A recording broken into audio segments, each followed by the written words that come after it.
শাইইন আলিম, আল্লাহ পাক বলছেন তিনি প্রত্যেকটা বিষয় সম্পর্কে জ্ঞানী। সূরা হাদিদ আয়াত নাম্বার 3। তো আমরা বুঝতে পারছি যখন কোনো কিছু ছিল না তখন আল্লাহ রাব্বুল আলামিন ছিলেন, আবার যখন কিছু থাকবে না তখন আল্লাহ পাক থাকবেন। কুল্লু মান আলাইহা ফান ওয়া ইয়াবকা ওয়াজহু রাব্বিকা যুল জালালি ওয়াল ইকরাম। সমস্ত কিছু ফানা হয়ে যাবে, শুধুমাত্র আল্লাহ রাব্বুল আলামিনের সত্তা জাত এটা বাকি থাকবে।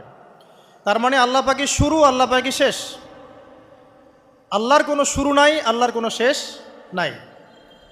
এখন কেউ যদি প্রশ্ন করে যে আল্লাহ সব কিছু সৃষ্টি করেছেন, তাহলে আল্লাহকে কে সৃষ্টি করলো, নাউজুবিল্লাহ। তো তখন আমরা বলবো যে যদি কেউ আল্লাহকে সৃষ্টি করতো তাহলে তো সেই সৃষ্টিকর্তা হয়ে যেত, তাই নয় কি? এভাবে এক এক করে যদি আমরা